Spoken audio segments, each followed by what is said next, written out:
You guys are like the Avengers that like do consulting.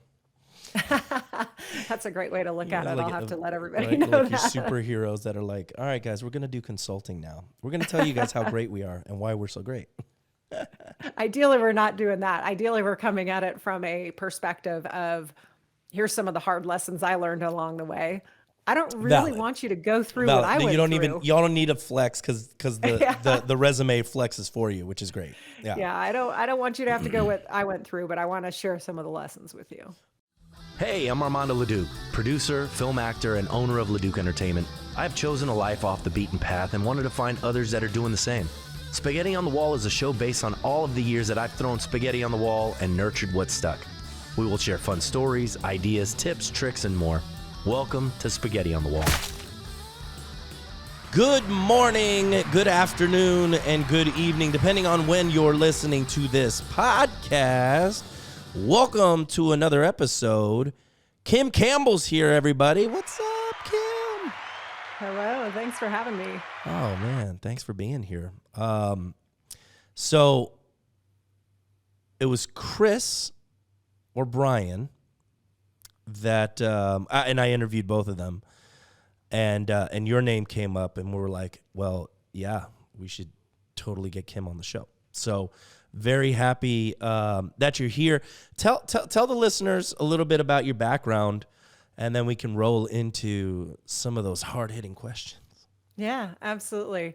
I spent 24 years in the Air Force. I recently just retired as a colonel, and I spent time as a senior military leader and an A-10 fighter pilot, and spent a lot of time flying missions in combat over the course of my 24 years, but also leading teams and organizations, and really found my passion, my purpose, my why in supporting our troops on the ground, but also in helping to lead and develop the next generation of leaders. Yeah, and so we're going to get into a little bit of that, but so now you are public speaking, you have a book, Yes. and Yeah, talk it's to me kind about of that. this next chapter, right? I retired from the Air Force and decided that I was, that why, that passion and purpose, and in terms of helping develop leaders, was something that I felt strongly about, and decided that it was going to be good for me to get out there and share that message outside of the military world, to share it with businesses and corporations through keynote speaking, executive coaching, and then I finally decided to put all the stories and the lessons learned in a book. And I recently published a book. It came out on March 8th called Flying in the Face of Fear, A Fighter Pilot's Lessons on Leading with Courage. And it really is the most significant lessons that I learned throughout my 24 years in the military and then beyond. And the lessons that I learned that went with them. Certainly not all from success, many from failure, many from mistakes, through challenges and opportunities, and then also fear and courage, which is what the book is all about. So talk to me about that. Talk to me about the journey of like writing a book and what compelled you to do it. And, I think a lot of people want to write books. They're just like, what a gargantuan task, right? It is a gargantuan task. I actually had no goals or dreams at any point in my life of becoming an author. It was just not something that I had ever thought about. Mm-hmm. And then in my final years in the Air Force, I went back to the Air Force Academy to teach and instruct. And one of the instructors sat through one of my classes. We walked out of the classroom and he said, Kim, you should really write a book. You should capture that all in a book for people to read about and to learn from. And I kind of laughed it off and he said, no, I'm serious. I'll take your first chapter in a few weeks. So I had someone to hold me accountable. I had someone who read through some of the initial chapters and really gave me that encouragement. And I think I did it backwards in terms of how you should normally write a book. For me, I just started writing. I started getting the stories, get everything out there. And then it just kind of came together in terms of a message and what was the kind of the key pieces and important bits that I really wanted to share. But it's a big task. It took me several years to write. I mean, I was still serving on active duty in the Air Force at the time, but I really took my time to make sure I got it right. And then, writing the book is one piece, and then getting it published is a whole different story, which was definitely outside of my normal area of expertise. It's just there's a lot to learn, and I learned through trial and error. I learned through talking with people, and I'm grateful that so many people were willing to share their stories, their experiences with me along the way as well. Is that your personality type? Is to get in there, get dirty, hit the wall, learn? Yeah, I think I just like to I like to get things done. In terms of the book, I just felt like getting the words on paper was the most important, and then I could refine it. I think that's maybe my story with life is that I get out there, I do something. Sometimes I learn the hard way. I learn the lessons along the way, but I refine as I go. So talk to me about the lessons in the book. What are some some key takeaways and some teasers that you can kind of talk about? Well, the book is centered around this idea of leading with courage. And I think what I realized looking back on my life, my career, is that there were so many times throughout this journey where I felt fear, whether it was going to basic cadet training, joining the Air Force and going to basic cadet training.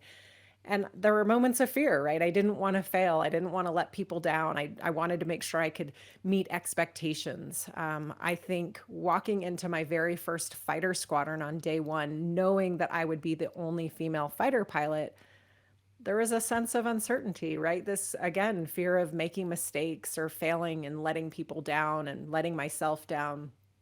I think back to taking command and leading a team for the first time, the fear of not meeting expectations, of, this fear of the unknown of what it's going to be like. I think, there was moments of fear there.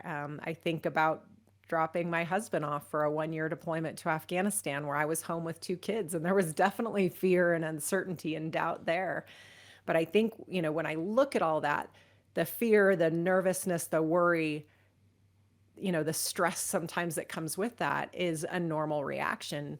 It is really about what we do in those moments. What do we do with the fear? How do we step up and take action in the face of fear? And that's really what the book is about. And that's what the stories and the lessons center around.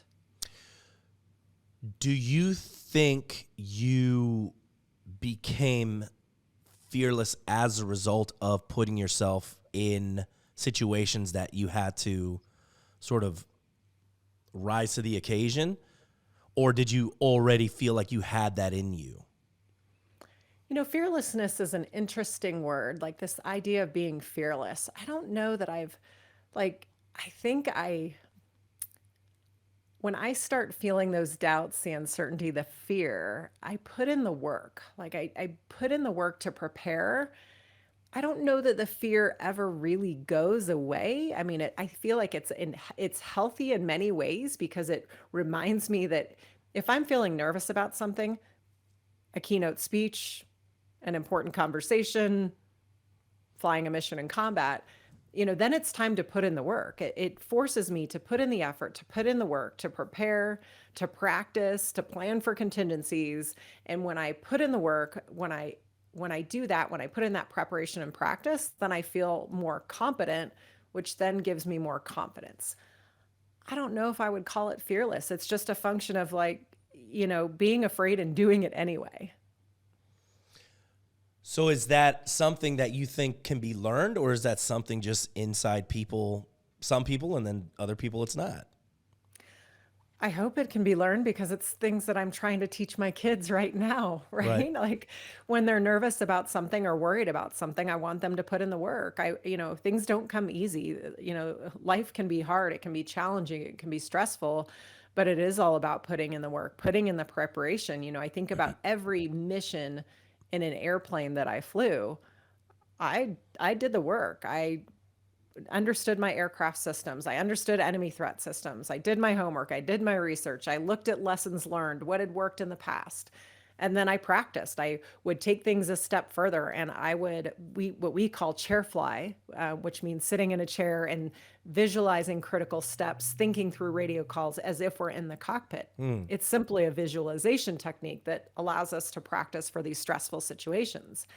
And then I took it that step further and I planned for contingencies. I thought about those things that could go wrong, most importantly, what I would do. And I've just used that same concept, that same technique in my everyday life. I've used it as a leader, I've used it as a parent, and I'm trying to get my kids to do the same in many situations. So I do think it can be learned, but it does take work. How old are you kids? My kids are 10 and 14. So how are you? Yes, talk to me. I'm a father. How are you teaching? How do you teach that? Well, it's interesting. I think sometimes I'll speak about my kids because I I can see it in them. They want things to be easy. They want to either make a lot of money or be the star of the soccer team.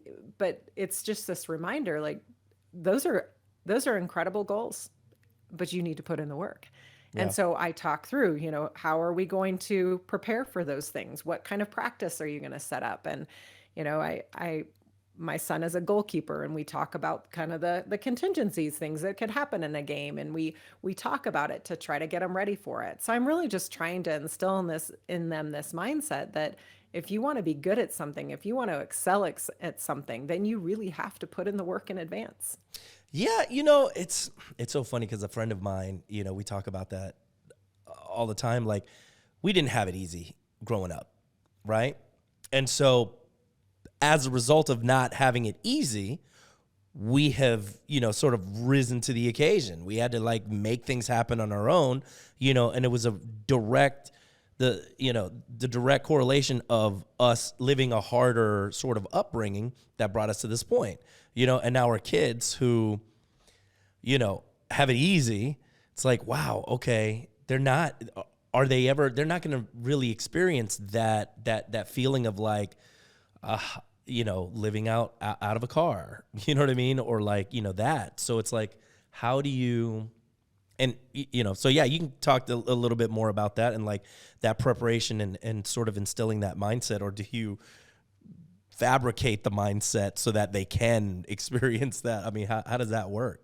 Well, I think it's the idea that, helping them when they make mistakes, helping them when they fail, when things don't go well. I mean, sometimes the easy answer is to quit and walk away. And I really encourage them, and sometimes force them, to stay with something, that they're going to stay with it. They're going to stick it out, even when it's hard. And then I'm going to help them put in the work. But I do talk to them a lot about mistakes and failure because I think looking back on my own journey, my own path, my own upbringing, I was really hard on myself when I made mistakes. And I think the most important thing you can do when a mistake happens is to learn from it. We have something in the flying world, we call it the fighter pilot debrief, where we sit down after every mission and we talk about the mistakes, we talk about the failures. We spend some time talking about what we did well so that we can repeat it on the next mission, but we really drill down into those mistakes. Why did they happen? What caused them? And then what are the lessons that we learn? And then what are we going to do differently the next time? That's the thing I think that can really help when you're looking at, how do you put in the work? Well, you look at past experience. What happened last time? Why did it happen? What are we going to do differently the next time? And I think that works with a family, that works with my kids, but that works in a leadership role, in leading teams, and it definitely works in the air as a pilot as well. So it's this idea that we prepare, we practice, we plan for contingencies, we go out and execute, we do the best that we can, and then we debrief, and then we start the cycle again. I love that concept of, of debriefing and sort of like, all right, guys, what happened here? And I don't think necessarily, and, I'm talking about straight from an entrepreneurial perspective, I don't think entrepreneurs really do enough of that, or if ever, do they really look back and go, okay, why didn't I make that sale? Why are these processes not really working? And they're not really going back to like, check the game tape to like, hey, how are we getting better? And so maybe talk to me about that in a debrief. And I know everything, in the military is so like, it's like checklisted out and you guys are going through each thing, Yeah, but it doesn't have to be, right? Right. This can be a flexible thing. And it really is about taking the time to make it happen. And I think sometimes, whether you're an entrepreneur, a young leader, a, a very experienced leader, like we're busy, right? And there's not sometimes not doesn't feel like there's enough time. To me, it is about carving out the time for something that is important. It can be a very formal debrief. It could be an informal walk down the hallway. You're walking out of the hallway and walk into the parking lot, and you have that, you use the time that you have to talk about why you didn't make the sale. Why did that conversation not go well? What failed in our negotiation? There's so many ways to kind of look at it, but it was really drilling down into what were our objectives? If we didn't achieve them, then why? What were the mistakes? What were the problems that we had? And really, again, it's like it's almost like a toddler, right? You continue to ask why, because sometimes we go to that easy answer of like someone or something didn't do what they were supposed to do. But if you continue to ask questions and really find that root cause, well, now you can pull the lessons. The key is, and I see this a lot with some organizations, is they'll actually do a debrief. They'll take the time to do an after action review, but they only identify the lessons. They don't actually have a plan to change anything after the fact. And that's really the key piece, is you actually have to change it. It means the following year, when you go try to make that sale again, or you come back to some key event, you need to pull that stuff off the shelf and actually, read through it, remember those lessons, or have some process in place to make those changes. But it can be a formal after action review, a formal debrief. It can be a quick team huddle. I mean, that's better than nothing. It Yeah. really is about taking the time to make it happen. Do you think that maybe having someone external that could help facilitate something like that? I mean, it's funny, like when you're in the routine of something and you know it so well, right? It's like, okay, it's not necessarily something that you can, what am I trying to say? Like for instance, you guys had the protocol, like you have to go through the debrief, right? Like there was somebody there that like said, hey guys, this is how we do a debrief, right? And then you guys learned from someone, and then you guys picked up the habit of how to actually do it the correct way, right? So in terms of like a business, right? How would you recommend someone, I'll just say for us, right? Like what would be the best way to approach, say an after sales call debrief, or an after meeting debrief, or, like checking people's KPIs and making sure that, they're doing what they're supposed to be doing, and like what actions to take to get people to do what they need to do. That's the first question. And then the second question is like I had an employee today who showed up late. He's probably out there, but I'm like, what do I have to do to make you understand that? Cause he's otherwise just great. But I'm like, what do I have to do to get you to understand that showing up on time is extremely important without me having to like let you go? You know what I mean? Yeah. I'll quickly answer your second question, Sure. since you just asked it. I think a lot of times when things go wrong and people aren't performing up to standard, it helps to just share the impact, right? And I think it's when we make mistakes, what does that do to the rest of the team? What is the impact that it has? When we talk about from a debrief perspective, yes, you can have somebody come in and talk to your team about how to do a debrief. I actually work for a team called Victory Strategies, and we have several fighter pilots on our team, and we teach other organizations how to run a debrief. Do you need somebody from the outside to do it every time so that someone isn't maybe as close to the situation? You certainly can, but I think you can also do it internally. Once you kind of understand how to walk it through. I think one of the key things that is important and really critical to ensuring that a debrief works well is that you have to have kind of that environment on your team, an environment of trust, where people feel safe to provide feedback, where people feel safe to say, hey, this didn't go so well, or I actually made a mistake here. I want you to know here's the impact that it had. Because you need that safe space. You need that.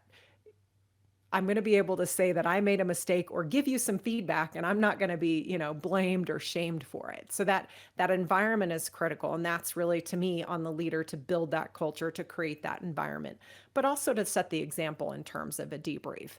How do we do it? I mean, for us in a fighter squadron, and I think it works in business and in life as well, you write your objectives on the board.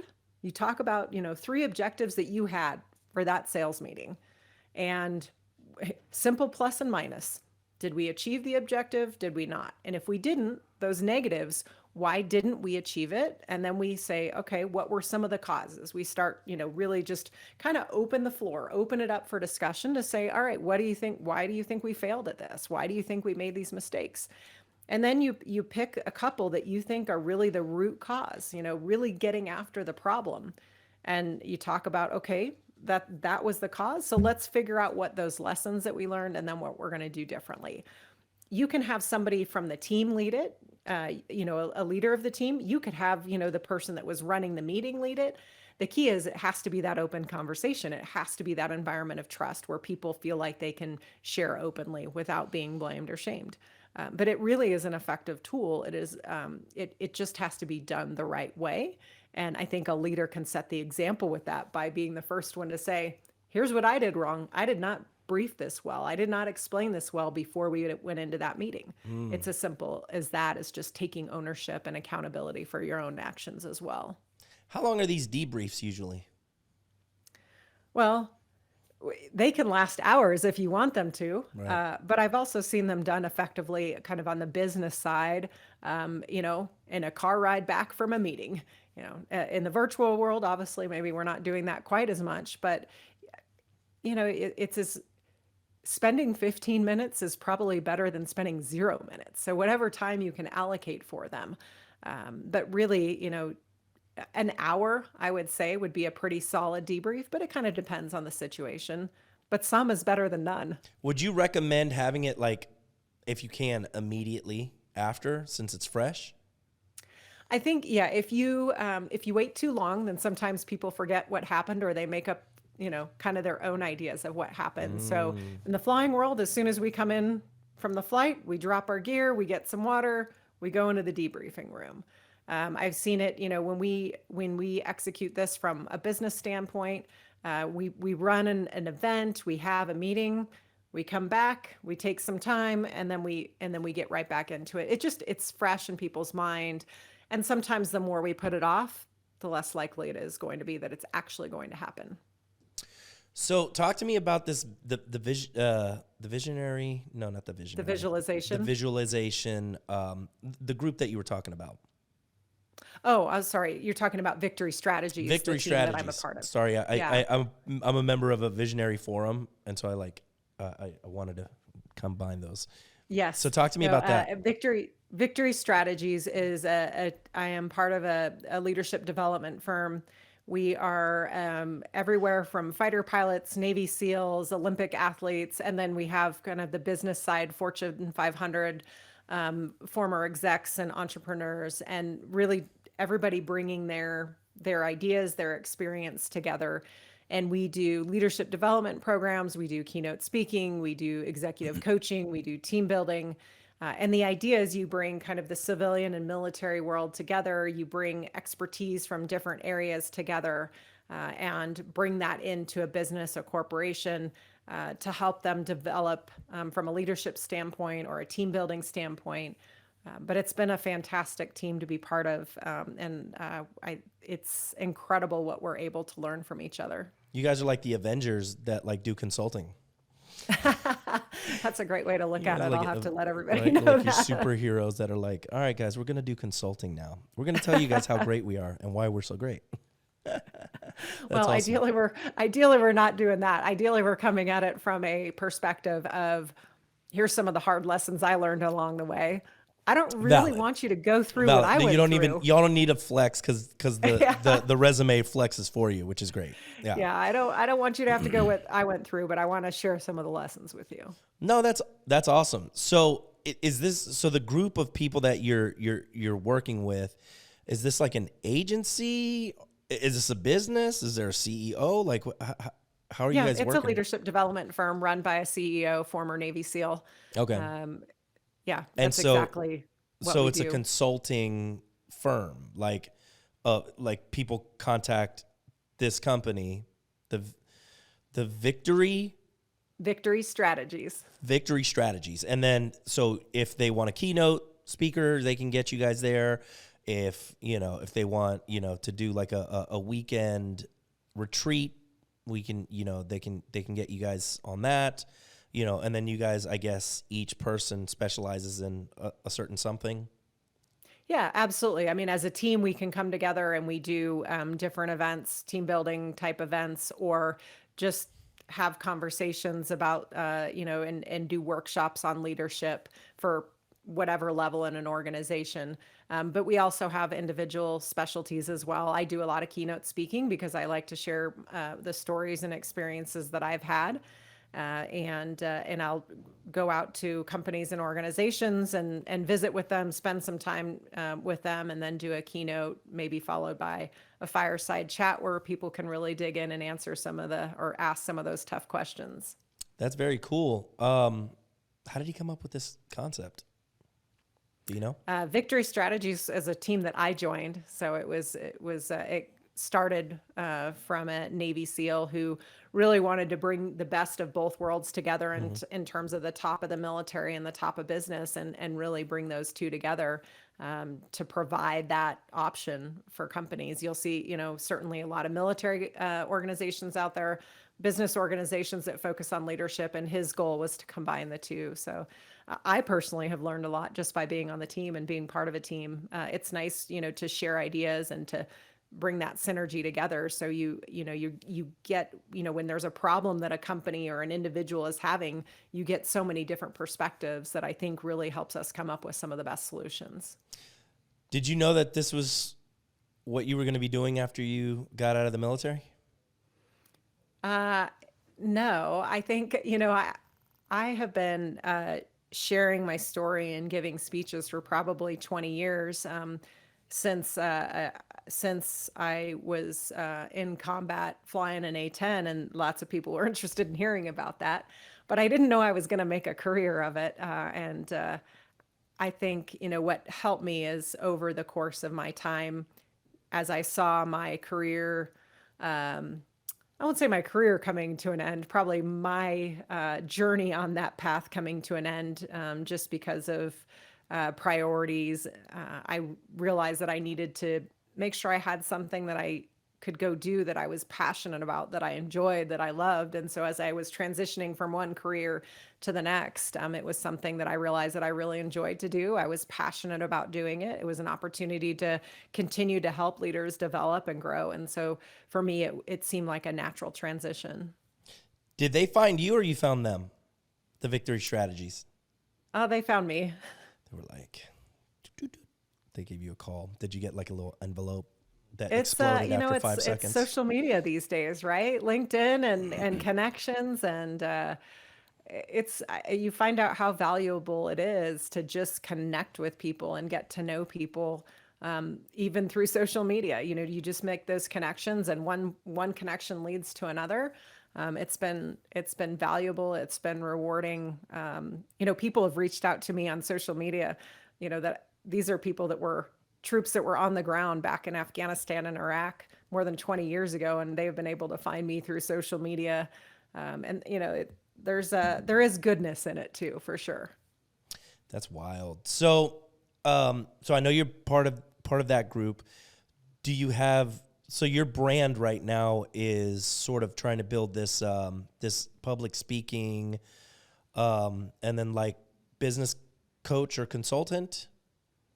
Yes, so I primarily do keynote speaking, and then I do some executive coaching for leaders at various levels. I've coached young leaders just starting out, and I've coached some very experienced leaders who have been in one position for 15 years. So a little bit of everything. But I think the idea and why we have coaches is to help us have just a little bit of a different perspective. Help us to ask the tough questions sometimes, to hold us accountable. It's been valuable in my life, and personally and professionally. And it's been pretty rewarding to be able to do it for others now as well. So talk to me about when somebody hires you, for executive coaching, what that looks like. What can they expect with working with you? Well, as an executive coach, I think part of it is we're going to meet the client where they're at.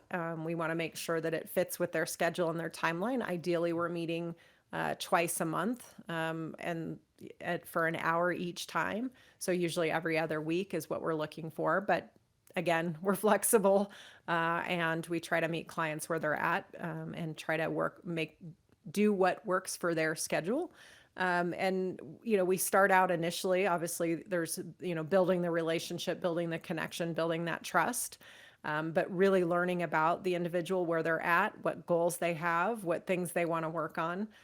It tends to be about a year is what we have found is very effective in terms of a coaching alignment. But I'm also on 2 years now with some of my the people that I coach as well. We've done shorter alignments, 3 months or 6 months. Again, really trying to meet the client where they're at. But we find a year is about the sweet spot to help somebody throughout that year work on setting some goals, holding them accountable to meet those goals. And sometimes we recognize that life often takes over, and we're also talking about kind of the day-to-day struggles that people have as well. So it really depends. It's not one size fits all. I think every leader is different, and so there is a different approach for each leader. And that's been important to me, is that I want to make sure it's really customized for them, that I am doing the best work for them. Because you're also a therapist. Yeah, I'm not a certified therapist. I will put that out there. Sure. But it's just life happens, right? Yeah. And sometimes we just do a lot of listening, and that's okay too. Yeah, I think more often nowadays it's becoming more and more prevalent, where people are like, "Hey, you need a coach. Hey, you need someone." Yeah, a coach, a mentor, and a trusted advisor. Yeah. I mean, I think leadership can be lonely. It can be lonely as an entrepreneur because you're the one that's responsible, and you don't always have somebody like that necessarily on your team that can be, that is that trusted person that you can confide in. So however you can find that, whether it is a mentor, a coach, potentially somebody on your team, but finding that to have that outlet, because it can be incredibly lonely. So to have that outlet somewhere to give you ideas, to give you feedback, to talk through tough scenarios, to practice through tough conversations, to practice through those negotiations and sales. I think it is important. And I have found tremendous value in my own life being able to do that, and now being able to do that for others. I find there's tremendous value in that as well. What's your favorite kind of client? What's my favorite what? What's your favorite kind of client? I was going to say prospect, but client, like people, Oh. the qualities that a good client has. Well, I find that, first off, somebody has to want to be coached, right? Right. You have to want to be coached. If you don't want it, it's really hard to even have the conversation. But I think somebody that is willing to listen and learn and try new things and get outside their comfort zone, I think that to me is where there's tremendous value, where you are taking the time to reflect, where you're taking the time to discuss and really think about how can you improve? How can you improve your skills? Even if you've been there a long time, what things could you do differently? What are those different perspectives? So I think it is a willingness to learn and develop and grow. I think sometimes, obviously there is some success that got you to where you are, but can you raise it to the next level? Can you raise your level of performance? And sometimes it takes a coach to help you do that. But it also takes you being willing to learn, make mistakes, get outside your comfort zone, try new things, push yourself beyond what you're normally, comfortable doing. I love that. And so do you guys, you help them goal set as well? Like you help them brainstorm on where they Yeah, want I to be? think it's critical, because otherwise you get too bogged down in the day to day, right? You're not looking at the bigger picture. You're not thinking strategically. You're just in the weeds thinking about day to day operations. which can happen. And it, it's sometimes necessary, especially when we're going through a crisis. But what we try to do is also to help you to like look up and see that bigger picture and think about the goals, think about what it is that you want to achieve in this year or in this 6 months or even in this 3 months, and how can we help you get there. It's just, I mean, I've seen it myself as a leader. When you're running large teams, you sometimes the day to day can just be overwhelming. And so how do you take that time? How do you create that white space on your calendar so you have an opportunity to not think about the day-to-day tactical level? Now you're actually can take the time to really think about what it is you want to accomplish. What are your goals? What are you trying to achieve? Are you really meeting the intent that you set for yourself when you created this business or when you started this team? And how do we help you get there? Hallelujah. You are a rock star. Oh, thank you. That's awesome. I'm so glad we got to talk. Kim, tell them where they can find you. Yeah, absolutely. Easiest way to find me is on my website, which is kim-kc-campbell.com. That has links to my social media, email as well.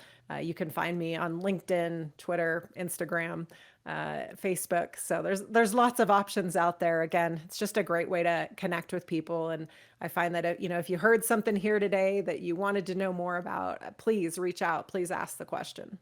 Sweet deal. Thank you so much. Wealth of knowledge. You guys check her out. Check out her book. And yeah, let's stay in touch. I really like what you got going on and would like to know more. So absolutely. Thanks so much for having me. 100%. Y'all, that was Spaghetti on the Wall. Thank you guys so much for tuning in. Brought to you by Leduc Entertainment for all of your digital marketing needs, social media. We got you. And you can always watch Spaghetti on the Wall anywhere. Spotify, Apple Music, YouTube. We're there. We're there when you need us. Fridays. Every Friday you can catch us. Thanks, Kim, and we'll talk to you soon.